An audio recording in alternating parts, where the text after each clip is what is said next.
Hello everyone, welcome back to the channel. So in the previous session I have completed classification of elements, okay, on the based on the properties. So there are how many types? There are three types. Elements can be classified into three types. What are those? Metals, non-metals and metalloids. Apart from these, even elements can be classified into various types as alkali metals, alkaline earth metals, okay, halogens, okay, group 18 elements, D block elements, F block elements, again lanthanides, actinides, as like. So overall, based on the properties, three major types. What are those? Metals, non-metals and metalloids. And even we consider the metallic character as well as non-metallic character, trends in the metallic as well as non-metallic character in a periodic table. Okay, well, now in this session I'm going to consider, okay, periodic trends in the properties of the elements. Yes, while dealing with metallic and non-metallic characters, yes, I have considered already those two properties. ಹೌದಾ? ಈಗ classification ಹೇಳ್ಬೇಕಂದ್ರೆ, okay, ಧಾತುಗಳ ವರ್ಗೀಕರಣ discuss ಮಾಡ್ಬೇಕಂದ್ರೆ ನಾನು ಹೇಳಿದೆ ಅವುಗಳ ಗುಣಗಳ ಆಧಾರದ ಮೇಲೆ ಧಾತುಗಳನ್ನ ಮೂರು ಭಾಗವಾಗಿ ವಿಂಗಡಿಸಬಹುದು. ಯಾವ್ದ್ಯಾವುದು? ಲೋಹಗಳು, ಅಲೋಹಗಳು ಮತ್ತು ಲೋಹಾಪಲೋಹಗಳು ಅಂತ ಹೇಳಿದೀವಿ. ಅವುಗಳ ಗುಣಲಕ್ಷಣಗಳು ಕೂಡ ಕಲ್ತೀವಿ. ಮತ್ತೆ ಈ ಆವರ್ತಕ ಕೋಷ್ಟಕದಲ್ಲಿ ಯಾವ ಧಾತುಗಳು ಲೋಹಗಳಾಗಿದ್ದಾವೆ, ಮತ್ತೆ ಅಲೋಹಗಳು ಎಲ್ಲಿದ್ದಾವೆ, ಮತ್ತೆ ಯಾವ್ಯಾವ ಲೋಹಾಪಲೋಹಗಳು ಅಂತ ನಾವು ತಿಳ್ಕೊಂಡಿದ್ದೀವಿ. ಹೌದಾ? ಅದ್ರ ಜೊತೆಗೆ ನಾನು ಇನ್ನೂ ಏನು ಹೇಳಿದ್ದೆ ನಿಮಗೆ, ಈ ಲೋಹದ ಗುಣ ಹೇಗೆ ಪಿರಿಯಾಡಿಕ್ ಟೇಬಲ್ ಆವರ್ತಕ ಕೋಷ್ಟಕದಲ್ಲಿ ಲೋಹದ ಗುಣ ಹೇಗೆ ಚೇಂಜ್ ಆಗುತ್ತೆ, ಅದೇ ರೀತಿ ಅಲೋಹದ ಗುಣಗಳು ಧಾತುಗಳ ಮಧ್ಯೆ ಹೇಗೆ ಚೇಂಜ್ ಆಗುತ್ತೆ ಅನ್ನೋದ್ರ ಕೂಡ ನಾವು ಹೇಳಿದ್ದೀವಿ. ಓಕೆ, ನಾವು ಇವಾಗ ಏನು ಕಲಿತೀವಿ ಅಂದರೆ periodic trends in the properties of the elements. ಏನಿದು ಪಿರಿಯಾಡಿಕ್ ಟ್ರೆಂಡ್ಸ್?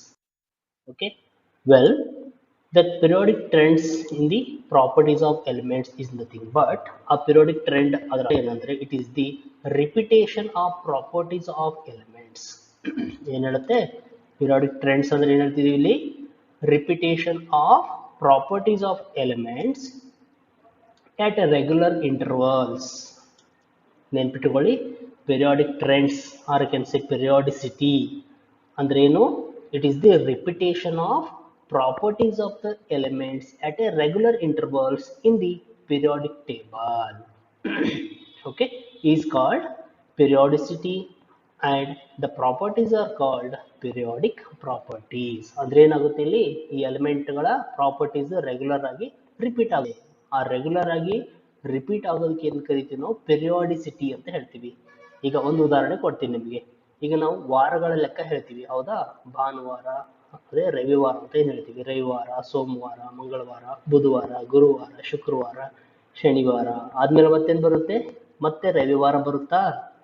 ಶನಿವಾರ ಆದ್ಮೇಲೆ ಮತ್ತೆ ಶನಿವಾರ 1, ಶನಿವಾರ 2, ಶನಿವಾರ 3 ಅಂತ ಏನಾದರೂ ಹೇಳ್ತೀವಾ? ಇಲ್ಲ ತಾನೇ?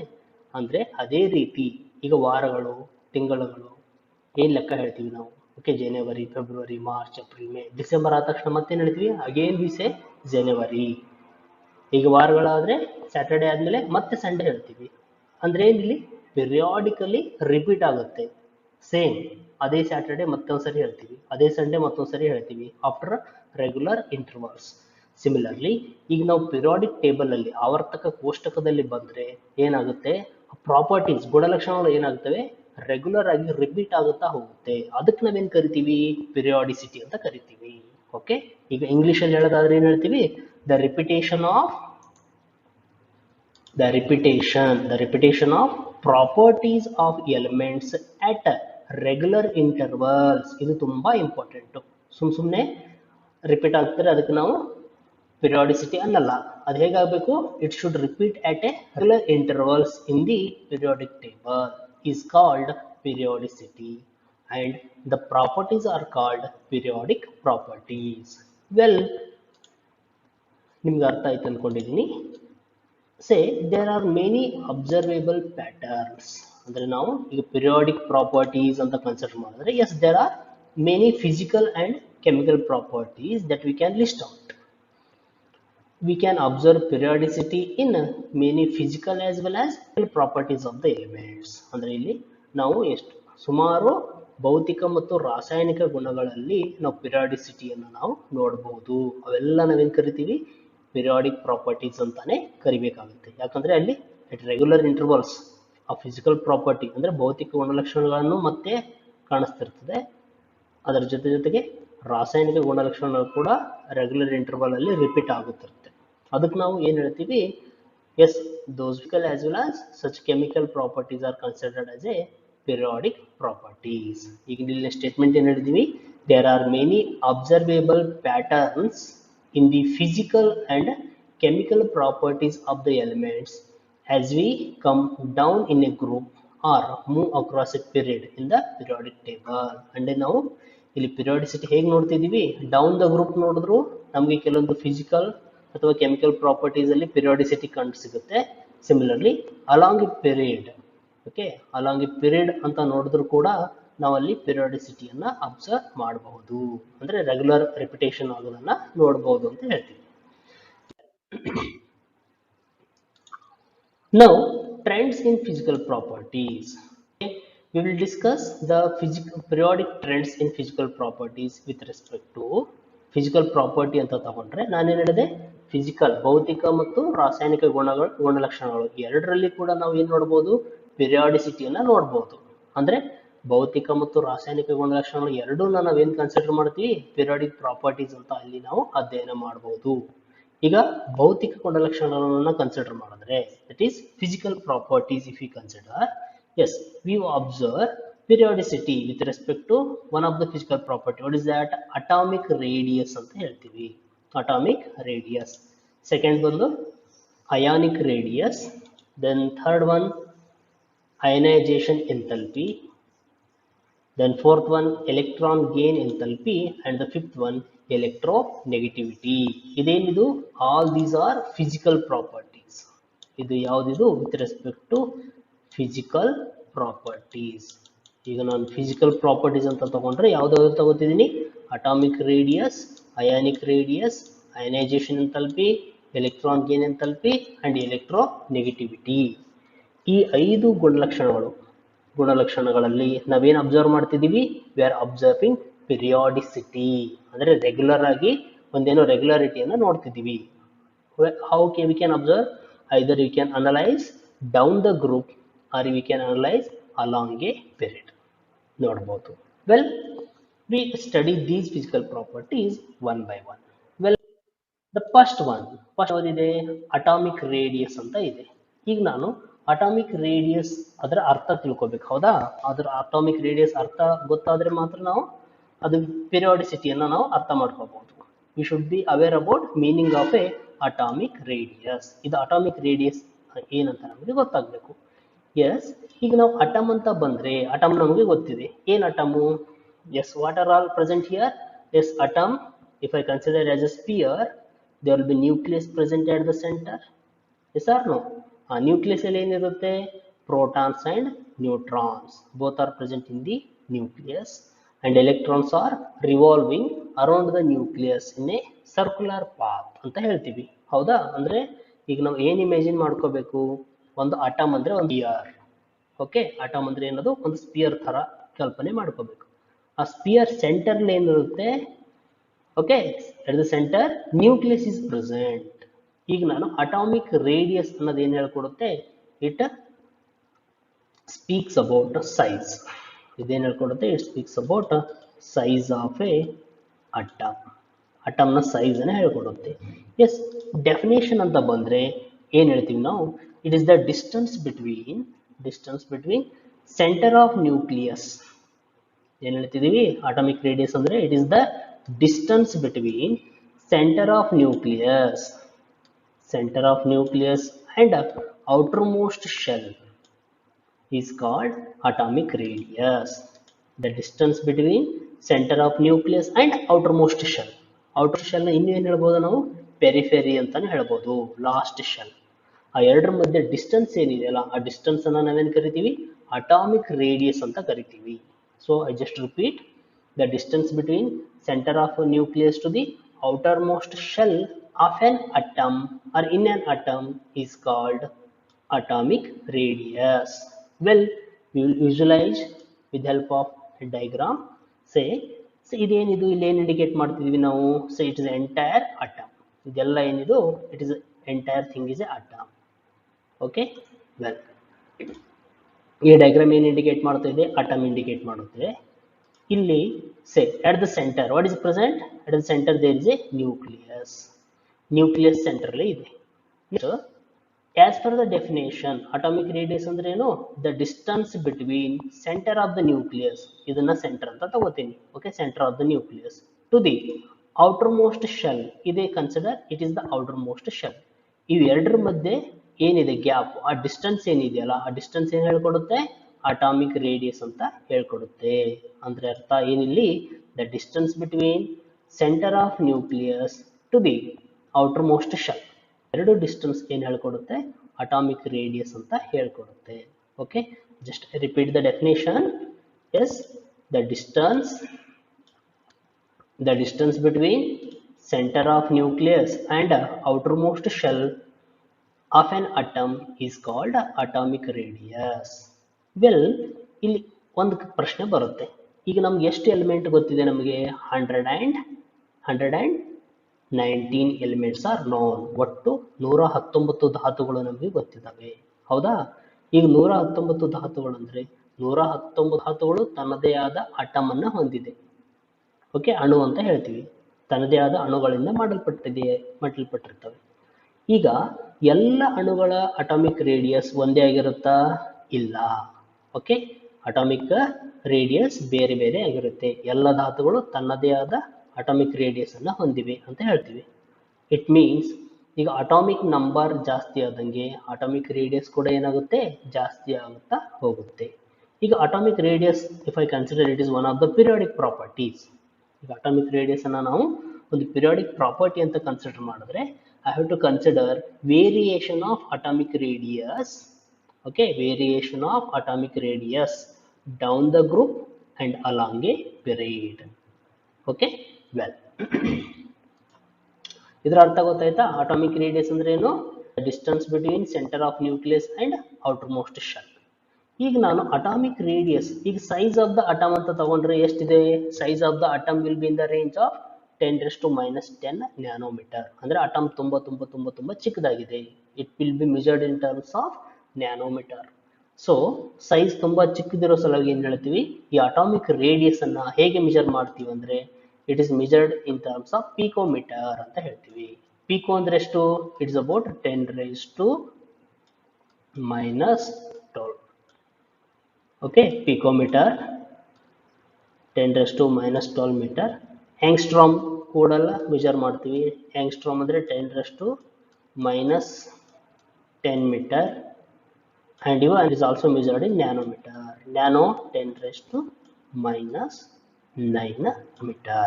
Okay, andre because of its very small size, the atomic radius will be measured in terms of units like picometer, angstrom and nanometer. Okay, well and how we are going to measure the atomic radius of an element? ಈ ಧಾತುಗಳ atomic radius ಅನ್ನು ನಾವು ಹೇಗೆ measure ಮಾಡ್ತೀವಿ ಅನ್ನೋದಾದ್ರೆ with help of some spectroscopic methods. ಯಾವ್ದು basically? One is X ray diffraction method, ಒಂದು X ray diffraction method and second one spectroscopic methods. Okay, ಎರಡು method ಇದೆ. One is X ray diffraction method and second one with the help of spectroscopic method. Yes, we can measure the atomic radius of the elements. Now if I consider types of atomic radii before going to the trends in the atomic radii, okay, just we consider types of atomic radii. ಈಗ atomic radii ಅಂತ ಬಂದ್ರೆ yes, based on the nature of bond, ಯಾವುದರ ಮೇಲೆ? based on the nature of bond, atomic radii can be classified into 3 types.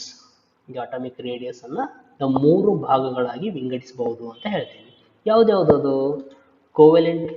Covalent radius, metallic radius and van der Waals radius or radii ಅಂತ ಹೇಳ್ತೀವಿ. Covalent radii, metallic radii and van der Waals radii. What is the basis? Based on the nature of bond. Equivalent radii ಅಂದ್ರೆ covalent bond ಅಂತ ತಗೋಬೇಕು. Metallic radii ಅಂದ್ರೆ metallic bond ಅಂತ ಹೇಳ್ತೀವಿ. van der Waals radii ಅಂದ್ರೆ van der Waals forces of attraction exist ಅಂತ ಹೇಳ್ತೀವಿ. ಅಂದ್ರೆ based on nature of bond. ಏನಿದು bond? It is simply what we can say, it is a force. Bond ಅಂದ್ರೆ ಏನಿದು? It is a force of attraction exist, okay, between the combining particles. ಅದಕ್ಕೆ ನಾವು bond ಅಂತ ಹೇಳ್ತೀವಿ. ಯಾವ type of force ಇದೆ ಆ ಆಧಾರದ ಮೇಲೆ ಅಟಮಿಕ್ ರೇಡಿಯನ್ನು ನಾವು 3 ಭಾಗಗಳಾಗಿ ವಿಂಗಡಿಸ್ತಿದ್ದೀವಿ. 3 ಟೈಪ್ಸ್. ಯಾವ್ದು? Covalent radii, metallic radii and van der Waals radii. Well, as we considered, atomic radii can be classified into how many types? 3 types. What are those? Covalent radii, metallic radii and van der Waals radii. Okay, well, coming to the first one, covalent radius ಅಂತ ಹೇಳ್ತೀವಿ. ನಾನೇನು ಹೇಳಿದೆ? Based on the what parameter? Based on the bond, nature of bond present between the bonded atoms or constituent particles. Yes, atomic radii can be classified into 3 types. One among them is covalent radius. ಒಂದೇನು ಹೇಳ್ತೀವಿ ಅದರಲ್ಲಿ? Covalent radius ಅಂತ ಹೇಳ್ತಿದ್ದೀವಿ. Yes, we analyze this. What is covalent radius? First definition ಏನು ಹೇಳುತ್ತೆ? Half of the distance between the nuclei of two covalently bonded. ಇಲ್ಲಿ ಏನು highlight ಮಾಡ್ಬೇಕು ನಾವು? covalent radius ಅಂದ್ರೆ covalent, they must be bonded with the covalent nature, or you can say covalent bond.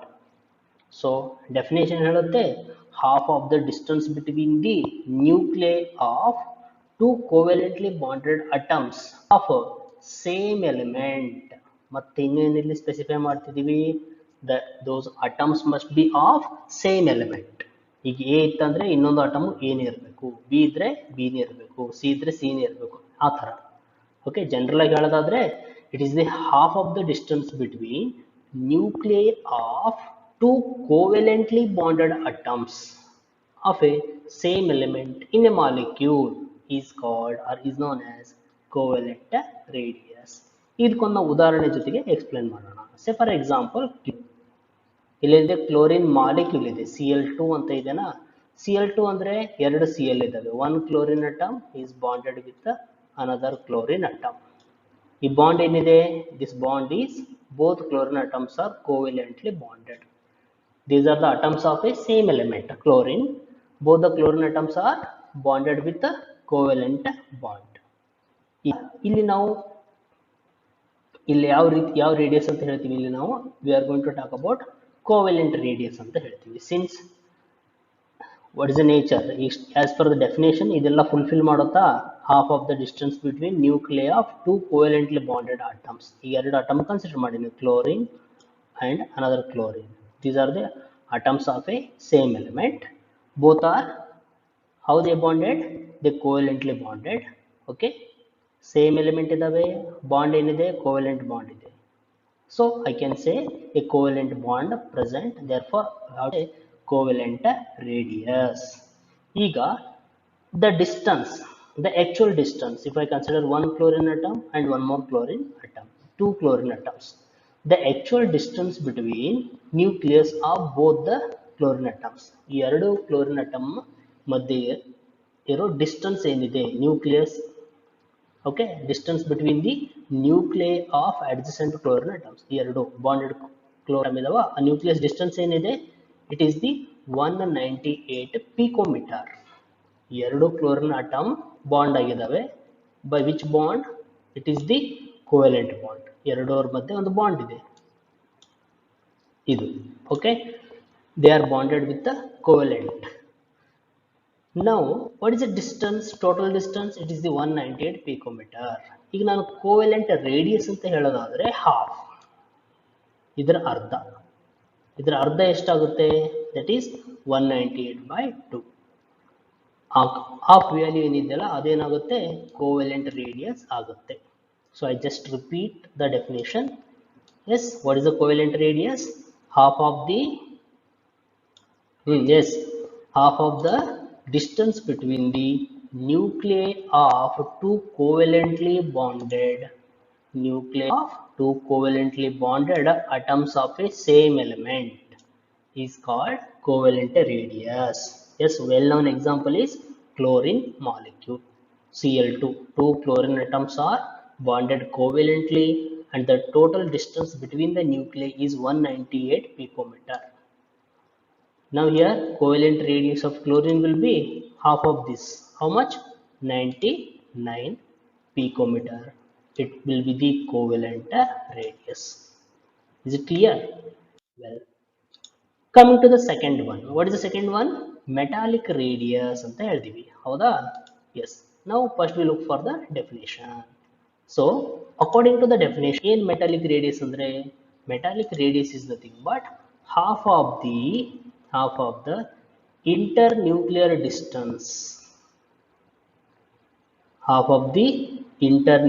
distance between two adjacent atoms of a metallic crystal. ಇಲ್ಲಿ ಏನು ಹೇಳ್ತಿದ್ದೀವಿ ನಾವು metallic radius ಅಂದ್ರೆ it is the again half of the internuclear distance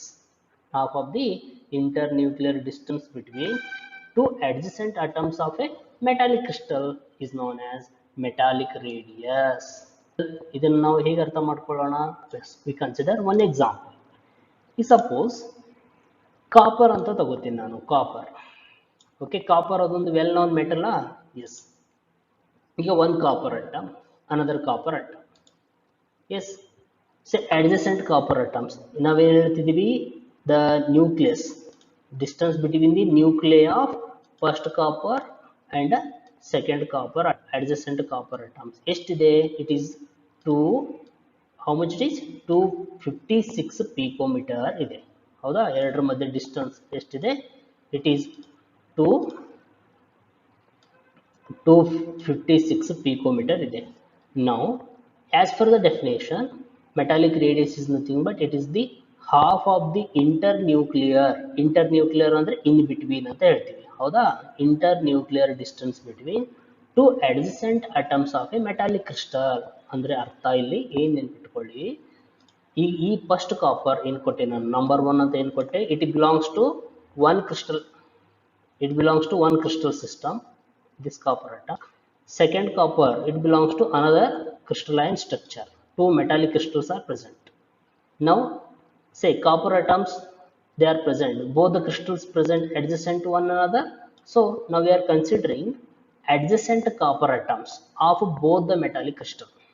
ಇದು ಒಂದು metallic crystal, it is another metallic crystal. ಇಲ್ಲಿ ನಾವೇನ್ ಮಾಡ್ತಿದ್ದೀವಿ, ನಾವು ಅಡ್ಜಸೆಂಟ್ ಕಾಪರ್ ಅಟಮ್ಸ್, ಇಲ್ಲೊಂದು ಕಾಪರ್ ಅಟಮ್ ಇದೆ, ಇಲ್ಲೊಂದು ಕಾಪರ್ ಅಟಮ್ ಇದೆ. Now what we are looking for? We are looking for internuclear distance between two adjacent atoms of a metallic crystal. It is the one metallic crystal. ಇದಕ್ಕೆ ನಾನು MC1 ಅಂತ ಹೇಳ್ತೀನಿ. It is the second metal crystal. Okay, MC2. Now yes, there are metallic crystals are made up of identical atoms. Now what we are looking is, we are looking for internuclear distance. ಈ distance ಅನ್ನು ನೋಡ್ತಿದ್ದೀವಿ. Internuclear distance between two adjacent atoms. Is the one atom, is the second atom, they are present adjacent to one another, but they belong to different metallic crystals. Are you getting? Same atoms of a different metallic crystal, they are present adjacent to one another. Now we are looking for half of the internuclear distance between two adjacent atoms of a metallic crystal is known as metallic radius. Okay, well, now ಇಲ್ಲಿ ಏನು ಹೇಳಿದೆ, with respect to copper, okay, with respect to copper, that internuclear distance, how much it is? It is the 256 picometer. half of its internuclear distance ಎಷ್ಟಿದೆ? 128 picometer. ಅಂದ್ರೆ ಇಲ್ಲಿ ಏನೈತಿ ಇವಾಗ, metallic radius of copper is 128 picometer ಅಂತ ಆಗುತ್ತೆ. Is it clear? Next one, what is the third one? Van der Waals radius. Okay, well, ಈಗ van der Waals radius ಅಂತ ಬಂದ್ರು ಕೂಡ ಅಗೇನ್ ನಾವೇನ್ ಹೇಳ್ತಿದೀವಿ, half of the distance between nuclei of half of the distance between nuclei of two identical atoms two adjacent identical atoms belonging to two neighboring molecules of an element in a solid. ಅಂದ್ರೆ ಇಲ್ಲೇನೇನು wonder Waals radius ಅಂದ್ರೆ it is half of the distance between nuclei of two adjacent identical atoms belonging to two neighboring molecules of an element in a solid is known as van der Waals radius. Well, ಈಗ ಇದನ್ನ ಅರ್ಥ ಮಾಡ್ಕೊಳ್ಳೋಣ ಹೇಗಂದ್ರೆ, again consider chlorine. ಈ ಕ್ಲೋರಿನ್ಗೆ ನಾವು ಏನು ಹೇಳಿದೀವಿ, ಫಸ್ಟ್ಗೆ covalent radius ಹೇಳಿವ. ಈಗ ಸೇಮ್ ಕ್ಲೋರಿನ್ ಮಾಲಿಕ್ಯೂಲ್, ಎರಡು ಮಾಲಿಕ್ಯೂಲ್ ಇದೆ. It is a one molecule, so is a one molecule, is a second molecule. ಈ ಎರಡರ ಮಧ್ಯೆ half of the distance between two covalently bonded atoms of a molecule, ಅದಕ್ಕೆ ನಾವೇನು ಹೇಳಿದೀವಿ, covalent radius ಅಂತ ಹೇಳಿದೀವಿ. Okay, now if I consider van der Waals radius ಏನು ಹೇಳುತ್ತೆ, it is half of the distance between nuclei of two adjacent identical atoms.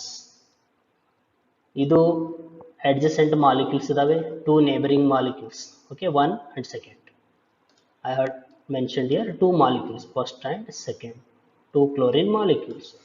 Now as per the concept ಏನು ಹೇಳುತ್ತೆ, adjacent identical atoms ಅನ್ನು ನೋಡ್ಬೇಕು ನಾನು ಇವಾಗ. say chlorine both are identical, these are the adjacent chlorine atoms, ಈ ಎರಡು chlorine, okay, these are adjacent, side by side ಇದಾವ, ಅದಕ್ಕೆ ನಾವೇನು ಹೇಳ್ತೀವಿ, adjacent identical atoms. ಈಗ van der Waals ರೇಡಿಯಸ್ ಅಂದ್ರೆ it is the half of the distance, ಇದೇನಿದೆಲ್ಲ ಇದು half of the distance between nuclei of two adjacent identical atoms. ಎರಡು identical ಇದಾವ, both are chlorine right? So two adjacent identical atoms belonging to, first belongs to first molecule, this chlorine belongs to second molecule. Therefore, yes, what is the distance here? Total distance is 3.72 picometer, and regarding van der Waals radius, half of that 1.86 angstrom. So here total distance is 3.72 angstrom, half of it is 1.86 angstrom will be the van der Waals radius of chlorine molecule. Okay, well, so three types atomic radius, or you can say atomic radii can be classified into how many types? Three types. What are those? Covalent radius, metallic radius, and van der Waals radius. Well, so with this I'm going to come. Well, coming to the MCQs. First one, what is that? The distance between center of nucleus and outermost shell is called. ಇಲ್ಲಿ ಏನು ಕೇಳ್ತಿದ್ದಾರೆ, the distance between center of nucleus and outermost shell is called. Yes, first covalent radius, second metallic radius, third atomic radius, and fourth one van der Waals radius.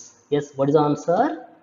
Atomic radius. ನಾವೇನು ಹೇಳಿದೀವಿ, the distance between center of nucleus and outermost shell is called atomic radius. So option C is correct. Well, coming to the second one, with reference to the diagram given, the van der Waals radius is equal to, ಅಂದ್ರೆ ಇಲ್ಲಿ ಏನೋ ಒಂದು diagram ಕೊಡ್ತಾ ಇದ್ದಾರೆ, ನಾವೇನ್ ಮಾಡಬೇಕು, van der Waals radius ಯಾವುದು ಅದರಲ್ಲಿ ಅಂತ ಗೊತ್ತು ಮಾಡ್ಕೋಬೇಕು, ಹೌದಾ? ವೆಲ್, ಈಗ van der Waals radius ಅಂದ್ರೆ ನಾವು ಜಸ್ಟ್ ರಿಕಾಲ್ ಮಾಡ್ಕೋಬೇಕು, ಏನದು, it is half of the distance between two identical atoms of a adjacent molecule. ಅದನ್ನು ನಾವೇನು ಹೇಳ್ತೀವಿ, van der Waals radius ಅಂತ ಹೇಳ್ತೀವಿ. ಅಂದ್ರೆ ಇಲ್ಲಿ ಇದೊಂದು molecule, it's one molecule, it belongs to one molecule, is the second molecule. Okay, ಈಗ ನಾವು ಅಲ್ಲಿ ಅವರು ಡಿಸ್ಟೆನ್ಸ್ ಅನ್ನು ಸ್ಪೆಸಿಫೈ ಮಾಡಿದ್ದಾರೆ, B A B or B A B B A, okay, A C ಇಂಥ ಎಲ್ಲ ಡಿಸ್ಟೆನ್ಸ್ ಇದೆ, A prime D prime B prime ಅಂತ ಇದೆ. ಈಗ ನಾವು ವಂಡರ್ ವಾಲ್ಸ್ ರೇಡಿಯಸ್ ಯಾವ್ದಾಗುತ್ತೆ possibilities. As per the definition, half of the distance between two adjacent identical atoms of a neighboring molecules ಅಂತ ಇದೆ. ಈ ಕ್ಲೋರಿನ್ ಮತ್ತೆ ಈ ಕ್ಲೋರಿನ್, ಈ ಎರಡು ಕ್ಲೋರಿನ್ ಮಧ್ಯೆ ಏನು ಡಿಸ್ಟೆನ್ಸ್ ಇದೆ, ಹಾಫ್ ಆಫ್ ದ ಡಿಸ್ಟೆನ್ಸ್. ಅಂದ್ರೆ ನಾವೇನು ಹೇಳ್ತೀವಿ ಇಲ್ಲಿ, ವಂಡರ್ ವಾಲ್ಸ್ ರೇಡಿಯಸ್ ಅಂತ ಬಂದ್ರೆ ಯಾವ ಡಿಸ್ಟೆನ್ಸ್ ತಗೋತೀವಿ, ಐದರ್ ಎ ಸಿ ಆಗುತ್ತಾ, ಎ ಅಂಡ್ ಎ ಪ್ರೈಮ್, ಇದು total distance between the centre of the nucleus between adjacent molecules A and A prime. ಇದರ ಅರ್ಧ ಅಂದ್ರೆ ಯಾವ್ದಾಗುತ್ತೆ, half of this. either I can consider ಯಾವ್ದು ಹೇಳ್ಬೋದು ನಾನು, ಎ ಸಿ ಹೇಳ್ಬೋದು, distance between A and C, or distance between C and A prime. ಎರಡು possibility ಹೇಳ್ಬೋದು ನಾನು ವಂಡರ್ ವಾಲ್ಸ್ ರೇಡಿಯಸ್ ಅಂದ್ರೆ. ಈ ಕೋವೆಲೆಂಟ್ ರೇಡಿಯಸ್ ಅಂತ ಬಂದ್ರೆ, yes, what are possibilities, B D ಹೇಳ್ಬೋದು, ಡಿ ಎ ಹೇಳ್ಬೋದು, okay, A prime D prime ಹೇಳ್ಬೋದು, ಡಿ ಪ್ರೈಮ್ ಬಿ ಪ್ರೈಮ್ ಹೇಳ್ಬೋದು. Okay, well, we look for the options. First A to A prime. A to A prime ಏನಿದು, is it van der Waals radius? No, it is the total distance. Second, B to A. B to A ಏನಿದೆ, it is a distance among the molecule. Next B to D ಇದೆ, it is a covalent radius, ಅದು wrong ಇದೆ. A to C ಇದೆ, correct ಇದೆನಾ? ನಮ್ಗೆ ಎರಡು possibility ಇದೆ, A to C or C to A prime. Yes, what is the answer? D, A to C is correct choice. Well, next, which of the following is largest radius? Which of the following is the largest radius for a molecule? ಈಗ ಯಾವುದೋ ಒಂದು molecule ಅಂತ ತಗೊಂಡ್ರೆ ಯಾವ radius ತುಂಬಾ ದೊಡ್ಡದಾಗಿರುತ್ತೆ? we have three kind of radius, right? ಯಾವ್ದು? covalent radius, metallic radius, and what is one more? Third one, van der Waals radius. Three type of radius we have. ಈಗ ಏನು ಕೇಳ್ತಿದ್ದಾರೆ, which of the following is the largest radius for a molecule ಅಂತ ಇದೆ. First option covalent radius ಅಂತ ಇದೆ, second van der Waals radius, third metallic radius, and the fourth ionic radius. Yes, ಏನ್ answer ಇಲ್ಲಿ? van der Waals radius, because van der Waals radius is nothing but it is the half of the distance between adjacent identical atoms of a neighboring molecules. our neighboring molecule ಮಧ್ಯೆ ಇರೋ distance consider ಮಾಡೋದ್ರಿಂದ ಅದು ಯಾವಾಗಲೂ ಜಾಸ್ತಿ ಇರುತ್ತೆ. Okay, well, so with this I am going to conclude about this session. Again in the next session we will discuss some other concept. Okay, thank you.